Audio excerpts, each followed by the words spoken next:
Well, hey everybody, John Redlin here, and this is a real honest rant about the 2019 Superstar Shakeup, which kind of fell flat outside of a few. Now, there's some good potential with moves from SmackDown and NXT to Raw and NXT to SmackDown. There's some good potential with a lot of this stuff, but by and large, they basically just, they didn't even so much as shake things up as they just rearranged the furniture in their house. They didn't redecorate, they didn't do any of this stuff. They're just like, hey, the couch is here, let's put it over here. The recliner's here, let's put it closer to TV. Hey, the TV, let's turn it about 6 inches. Let's hang it up a little bit higher on a stand or something like that. That's essentially what they did. Now, so yeah, by and large, it was pretty disappointing. Mainly because WWE has too bloated of a roster. I did a rant about that. Links up here if you'd like to check that out. And I touched on a few things, but they have too bloated of a roster to the point people are asking for their releases. You had other people earlier this year, TJP, Hideo Itami, Ty Dillinger were granted their releases. Rumors of Mike Maria Kanellis, though they're still being featured on 205 Live, so I'm not here to presume that. I wish them both nothing but the best. The Revival are a team that wanted to leave, apparently. Can't blame them if they leave. All the best to them. The whole point is there's apparently a growing frustration among a lot of people. The thing with Sasha Banks, I don't know if it's true. I don't have a clue. She might be going through some stuff and dealing with possible mental health issues.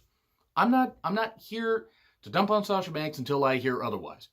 The whole point is growing frustration in WWE is running rampant to the point Luke Harper requested his release. Alexander Wolf requested his release. Alexander was going to be nothing more than a tag team guy anyway, and I got nothing against Alexander Wolf. I wish him nothing but the best. I wish they'd moved him to NXT UK because that might have made him a little more sense. Luke Harper, I'm disappointed by, but I get it. He has had injuries, and he is almost 40. And I'm not trying to write him off. I think he's got a few years left.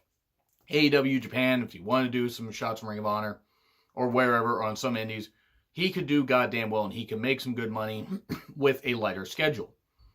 Who knows? Maybe he'll appear at one of the indie events that I'm going to be at this year. I don't have a fucking clue.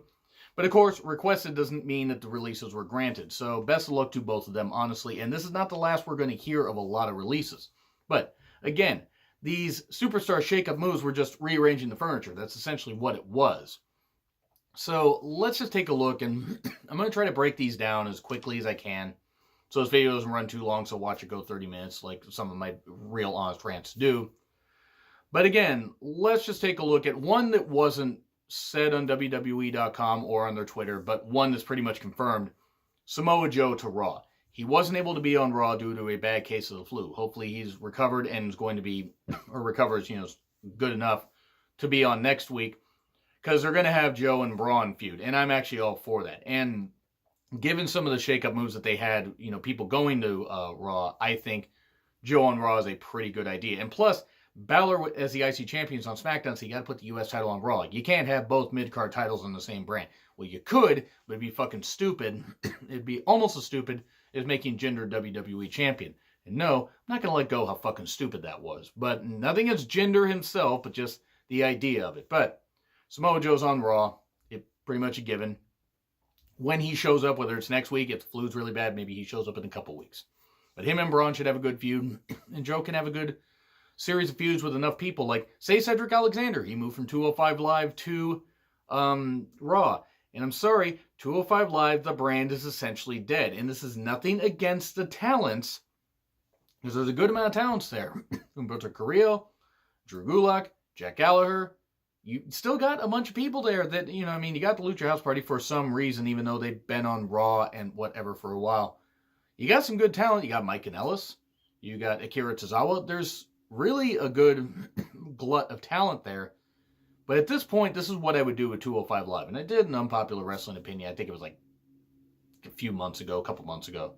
So I couldn't even find the link. I'd have to share, a playlist at the end where basically just scrap 205 Live, make NXT 90 minutes. Put the 205 Live guys in there, have them work some of the house shows and stuff like that, and just go from there. Because the numbers just aren't all that good for 205 Live, apparently. It's not even that well viewed. And that's nothing against the talents. That's what I would do. So this, you had Ali leave. He's on SmackDown. That was earlier this year. Cedric's on Raw. Buddy Murphy's on SmackDown. Those are three pretty big damn deals. I mean, you know, Tony Nee's the Cruiserweight Champion, who's great. Don't get me wrong. None of the talents on 205 Live are particularly bad. And in fact, they're quite excellent. But there's just no pop to it. Yes, they get the crowd into it, but it's only 2 matches. You could put those 2 matches on NXT. And you could shorten up some of the stuff. Yes, it might make NXT a little bit more crowded. But they're calling up so many people from NXT, you might as well just do that with 205 Live and save yourself the trouble of filming it after SmackDown. Yes, it puts it in Full Sail. It seems like a bit of a downgrade, but not really. It's just a better way to use it. Anyway, I think Cedric could be U.S. champion easily. Put him in a tag team. He could win. He could win tag team gold. Not sure. Him and Ricochet would be a very fun tag team. But him versus Samoa Joe, that'd be very interesting. Hopefully Cedric does not try to lumbar check on Joe. That would probably kill his knees. Even though Joe's a goddamn professional, and even though Cedric is strong as hell, that would hurt. Eric Young. I will be amazed if Eric Young is on the roster by the end of this year. And I love Eric Young. I do. He's been with the company for a few years. Sandy was a hell of a trio. And they probably should have been used. Well, they should have been used a whole lot better on SmackDown. I don't know what the deal was. But they had a match at Worlds Collide. It was Eric Young, Alexander Wolf, Killian Dane. And even Killian sent out a fucking cryptic message. So maybe Killian's on SmackDown? I don't know. They didn't announce him, so fuck, he may be released. Or he may want his release. Who knows? But they just had a match with the Undisputed Era at the Worlds Collide thing, and then 2 days later, Wolf wants his release. Maybe it's because they were going to split Sandy up. Maybe he had the idea that, hey, I was going to do this. Now, Wolf, I'm disappointed by because Wolf bled pretty damn bad at the War Games, 2017, at TakeOver. He bled pretty damn bad and worked most of that whole goddamn match. That was really impressive. And, Sandy were good tag team champions in NXT just briefly, but they had good things going, and then they got called SmackDown absolutely nothing. So, Eric Young on Raw, sure, he'll be a peripheral player. Or a perimeter player. He might get a couple title shots. Maybe him and Joe form a tag team. Maybe him and, EC3 will form a tag team. Have Drake Maverick as their manager, something like that. EC3's fucking dead and buried. He'll be gone by SummerSlam. I like EC3. Vince should love him because he's all that beef, pal. He should love him. He doesn't. And I don't know why. I just don't get it. The guy isn't the greatest wrestler in the ring, but fucking hell, he can talk. He looks good, as far as like aesthetically pleasing, which is pretty much what Vince cares about. He should be somebody that they, that I'm not saying they push to the moon, but mid-card champion? Sure. But who knows what they're going to do. Those are two guys that I would not be surprised are cast off to AEW, back to Impact, make appearances in Japan. Who the fuck knows? Lacey Evans. Lacey Evans will be Raw Women's Champion by no later than SummerSlam. I don't know if she's going to win it at Money in the Bank. I don't know. I mean, I have no way because I do not possess the giant clairvoyant space brain to be able to see into the future and everything. But Lacey Evans will be Raw Women's Champion by SummerSlam. Personally, I think that'd be a better launching pad than Money in the Bank. Unless they want to give her, a chance to be champion and then lose it back at SummerSlam. I'd build it. I'd have her win win Money in the Bank instead. Maybe she loses to Becky and then inserts herself into the women's Money in the Bank ladder match and wins the briefcase. And then pins Becky, after their match at SummerSlam, or after a match at SummerSlam that Becky has with a couple other women, and Lacey knocks her out with the briefcase and then pins her. Like a lady. Cash in like a lady. Now, those lyrics don't roll off the tongue as well as as her theme song. But anyway, Lacey Evans is going to be pushed significantly. And then we get Naomi and the Usos. And I'm tying them both together because the Usos are going to Raw. Naomi was going to go there. Naomi, she might get a couple cracks at the title. I will be amazed if she wins it. There's nothing against Naomi. I just don't think they're going to use her really as a champion.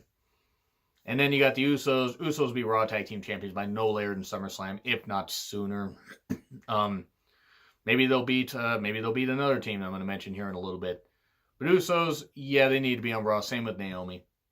I mean, not just because Naomi's married to one of the Usos. I always forget which one because I don't care because it's their life, not mine. But we'll see what happens. Naomi, though, I think is going to be very much just a perimeter player. I would be shocked if she won the title. I'm not saying she's not talented enough. I just would be shocked if she won it. So, then we go with Rey Mysterio. Rey Mysterio we'll get him against Rollins will be great. Him against Ricochet, him against Aleister, him against Cedric. Forming a team with Cedric, this kind of stuff. There's a lot they can do with Rey. And they need to do it kind of quick because he's only got about, I think he signed a 2-year contract last October, I believe. Late September, early October. He will only have till about Mania next year before I think he decides to hang it up. Injuries are catching up with him. He's probably not going to want to do the WWE schedule for much longer. And I think he's got an out clause after 18 months. So 18 months would be about right around WrestleMania next year. And if he wants to stick around till October of next year, that's great. But I don't think Ray's got that much time left. So get some good stuff out of him. I mean, make sure his ankle injury is healed, but make sure he's good. But other than that, I don't think there's much more you can do with Ray besides put on some good matches. He might get a U.S. title run at some point. Like I said, him versus Rollins would be absolute money, especially if Ray is healed.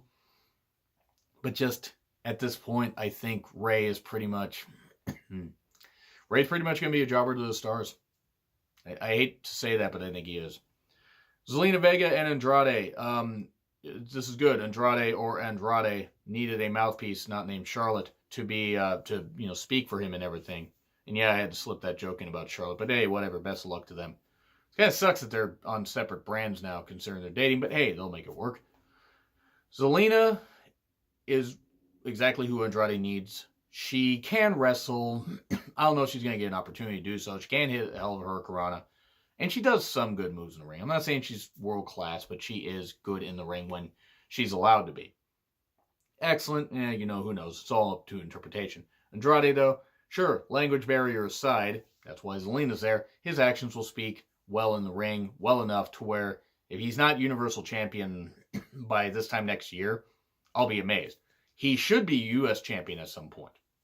He could have some really good matches with Cedric, with Ricochet, with Aleister.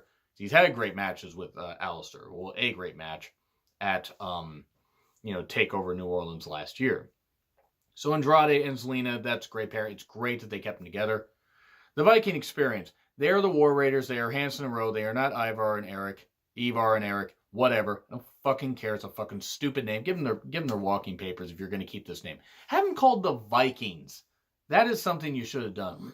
Their ability will be able to speak volumes in the ring, but I just can't see them overcoming that name. It's a stupid name. It's such a stupid name. It's just so fucking bad.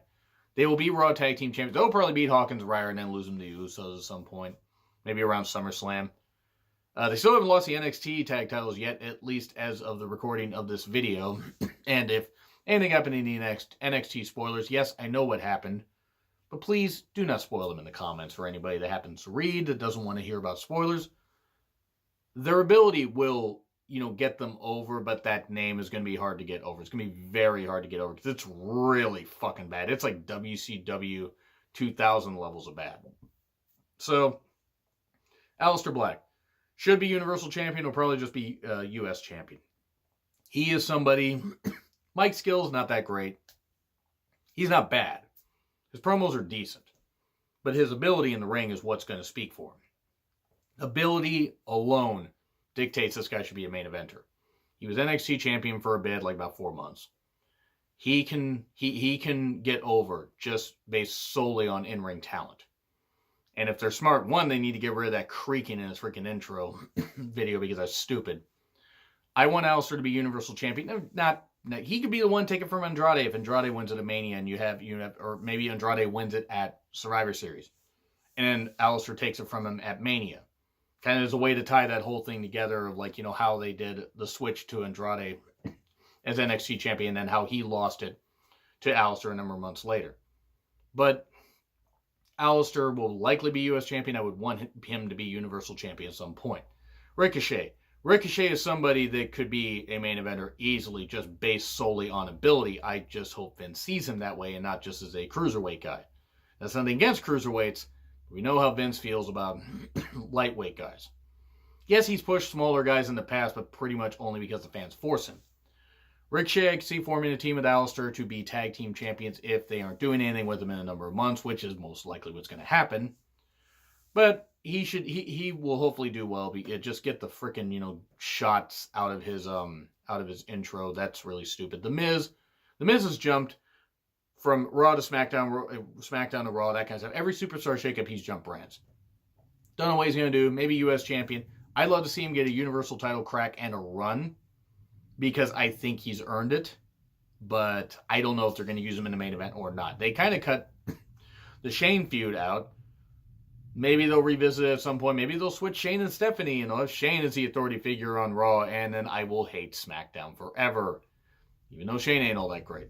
The big one is AJ Styles. AJ Styles to Raw makes sense. He's done everything he needed to on SmackDown. Him versus Ricochet, him versus Aleister, him versus Cedric, him versus Rey. Have a feud with Andrade. There's a lot they could do. Him versus EC3. There is plenty that they could do. Him versus Eric Young. Reignite the Impact feud.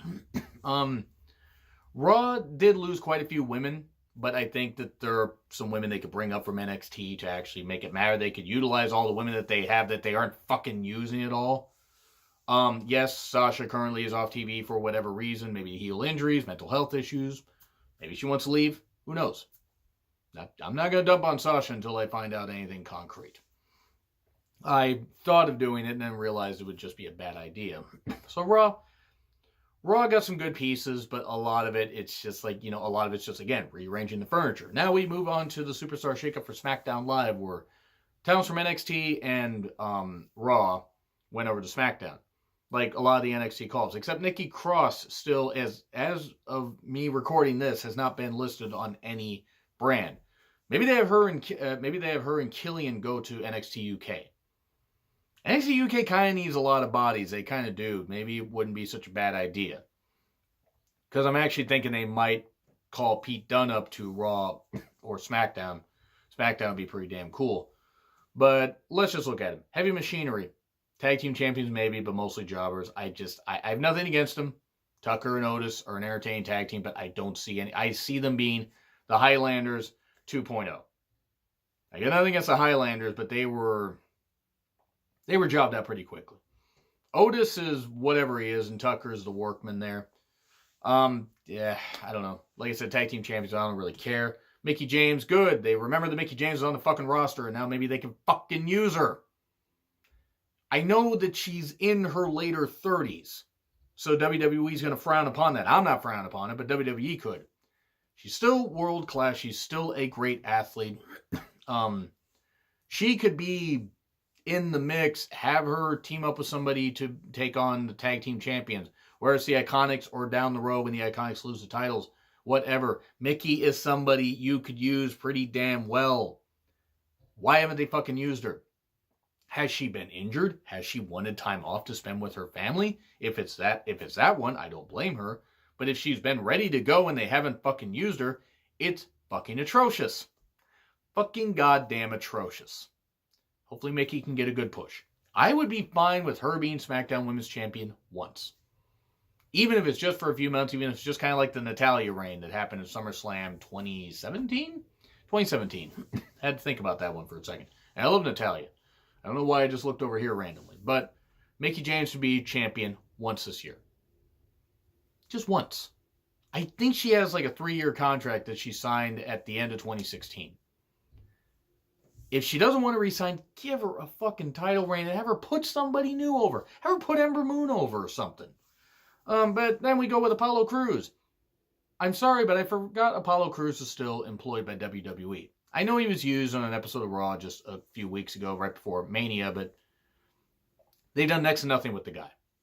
Who is a great athlete. Promos, okay, sure, give him a mouthpiece. The guy can talk, but maybe he's not good enough in Vince's eyes. Apollo is somebody that they should use better, that they aren't going to use better. Put him in NXT. For fuck's sake. They shouldn't have called him up from NXT when they did. I'm not saying that he should have been in NXT till now. That would have been like 4 years. That would have been ridiculous. But boy, he's one that they called up way too soon. It's like, oh, we have this guy. We don't know what to do with him. He's another, I would not be surprised if he wanted his release soon to go to other companies. I just don't get it. I'm not saying WWE champion. Maybe he could have been if they had built him up properly for a couple years, or at least like a year plus. But now, not even Intercontinental champion, unless they suddenly give him a renewed fucking push. Chad Gable. Chad Gable is somebody based on ability alone should be WWE champion. At least they separate him and Bobby Roode as a team who were fine, but thank fucking Christ, Chad Gable can now not be used as a single star. Yeah, I'm getting a little negative here, but SmackDown won the Superstar Shakeup as far as I'm concerned, especially when it comes to the women. There are more pieces that SmackDown can use in their 2 hours and hopefully not have as long a talking segments as they do opening the show. Maybe not 10 to 15 minute talking segments when you only have 2 hours. Don't fucking do that. It's my one goddamn gripe about SmackDown. Even though some of them are entertaining, stop doing that. Chad Gable, likely Intercontinental Champion. If you have him in a tag team that works, him and Buddy Murphy, him and Apollo, it'd be an unlikely tag team. But at least there, that one, based on ability, they could have some really entertaining matches. Don't get me wrong, Roode and Gable serve their purpose. But now Roode can perhaps be a single star or released. He'll probably be released. And I love Roode, but So, yeah, anyway, now we go to Liv Morgan. They broke up the Riot Squad, probably for the better, even though I hate it. Because I thought that Sarah, Ruby, and Liv were a hell of a trio, entertaining, and they were clearly lifelong friends, but they were doing next to nothing with them. And by next to nothing, I mean jack and shit. They were doing fuck all with these three women of varying talent levels, Ruby being the best, Sarah being right behind her, and Liv has gotten better. I say that much, and that's not something I thought I would say like a year ago. Liv has gotten better. Is she going to be like, Mickie James or anybody like that in the ring? Probably not. But she has set herself apart way better than I thought she would. Liv being on this show, there's potential there. But is she going to get buried among all the women? I mean, people are like, oh, she might get buried, behind women like Lana or whatever. So no, Liv can wrestle. Sorry, Lana should not be in the fucking ring anymore. Sorry. She shouldn't be. She's rotten. She's just not cut out for the ring. She's good as a manager and being there and getting heat and stuff like that. Some just aren't cut out for the ring. But Liv, I want Liv to do well. I hope she does. I think it's a good idea. Put her in another tag team. Put her with Mandy and Sonya. And then have a split and maybe Sonya goes off on her own. Please give Sonya a singles push, for Christ's sake. Give me a Sonya single push, you fucking cowards. Liv, I wish nothing for the best for. Honestly, I hope she does well. Then we get Buddy Murphy. Buddy Murphy is going to ability, just that in-ring ability. He is going to really do well. Weird how Alexa and Buddy are on different shows.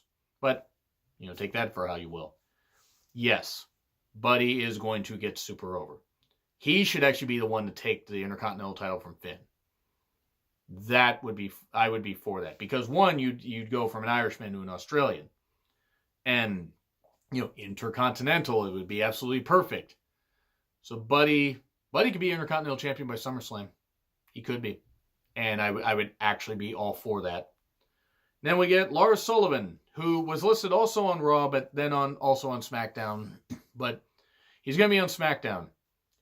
WWE Champion by the end of the year. Or fed to Roman Reigns by SummerSlam. Probably the latter. And not against Roman, but, Lars, I hope that Lars ends up doing well, that his mental health is in check, that he is good, that he is at peace, that he is where he needs to be. I think Lars is much throwback, he's much of a throwback to the days of Monsters and stuff like that, and he could do well. I don't know how well he will do, but we'll see. But WWE Champion if they're smart. Now, whether he holds it for that long or not is anyone's guess. And I don't know what the fuck's going on with Drew McIntyre. I don't know if he's on Raw or SmackDown. That's the problem, that they didn't plan this shit all that well. Announce shit with graphics and say, oh, hey, by the way, these guys are here, these guys are here. Because if you just, in the next few weeks, just have people roll out, oh, hey, this guy's suddenly here. We broke the bar up. Cesaro's on Raw. Sheamus is on SmackDown. Or vice versa. and Drew's on SmackDown. Okay, why don't you fucking just tell us that? Tell us on TV. You got enough goddamn time. Don't have enough goddamn don't have so many goddamn recaps. Show us some video stuff. Yes, the more I'm starting to analyze this, the more I'm starting to realize it kind of fucked up this whole Superstar shakeup. Also, and shout out to various people, but at Valena WWE, she pointed out, have the Superstar shakeup the Raw and SmackDown after Mania. I got to agree. It'd be a nice reset button right there, and it would be a way to... Yes, it would be a celebration, but then you could just start everything fresh. It would literally feel like a season premiere, like a brand new season of WWE. I got to agree there. And I got to put anybody else over that suggested that. So, Lars should do well. Kairi Sane and Asuka will probably be tag team champions soon.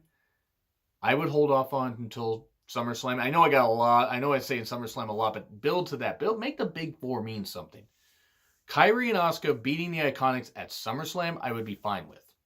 Because one, you get a nice 4-month title reign for the Iconics, or close to it. Just over 4 months, I think. Kairi and Asuka could be in chase mode.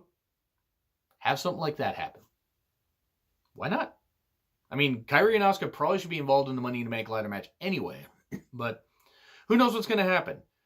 Kairi, though, she'll probably be SmackDown Women's Champion eventually when they separate the team. Or, Kairi just goes off on her own. But if they didn't use Asuka all that well, SmackDown Women's Champion, what makes me think they're going to use Kairi well? I hope they do. Kairi's command, Asuka's English is fine. She actually speaks better than I think they give her credit for, than many give her credit for, including myself. Kairi's command of the English language is a little bit better. She does have more of an underdog feel to her, so maybe the crowd can get on her side a little bit more, even though Asuka is over. But I think they'll cut the legs out from Kairi pretty damn soon. And I hope not. We then get Ember Moon, one of Durbinator's favorite wrestlers. I like Ember. And I think Ember needed to be on SmackDown because really at that point there wasn't anything for her to do on Raw.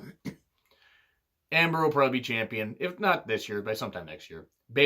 Turn Bayley heel, and let her fucking go loose.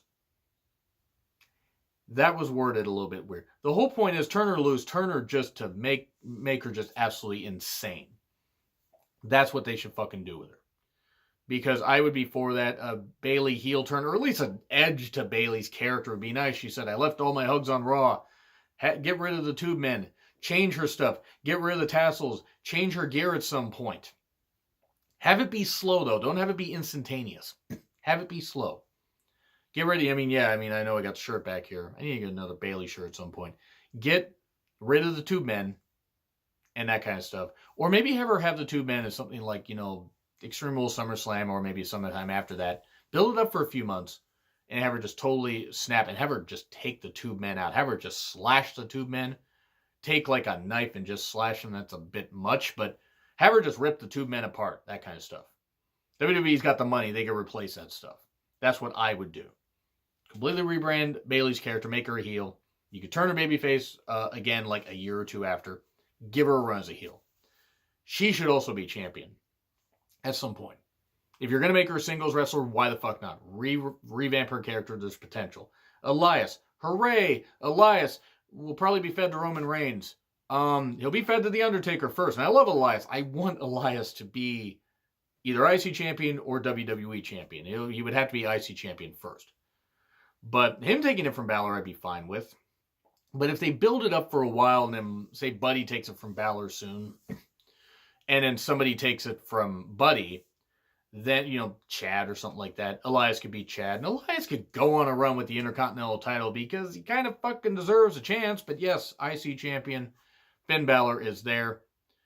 Also, cool. I think the blue tights on Raw were kind of an indication. And Roman Reigns is the piece. It makes sense. You got AJ on Raw. You got to have Roman on SmackDown. Separate Rollins and Reigns.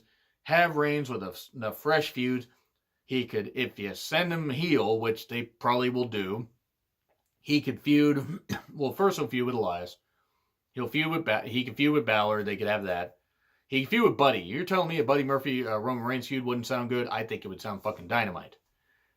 I gotta say SmackDown won this barely, but their women's division is much more stacked. There will be other call-ups. Shayna, I think, will come up very, very soon to face, be a face on Raw. Well, I mean, a heel, but a face of the Raw Women's Division. There's potential here.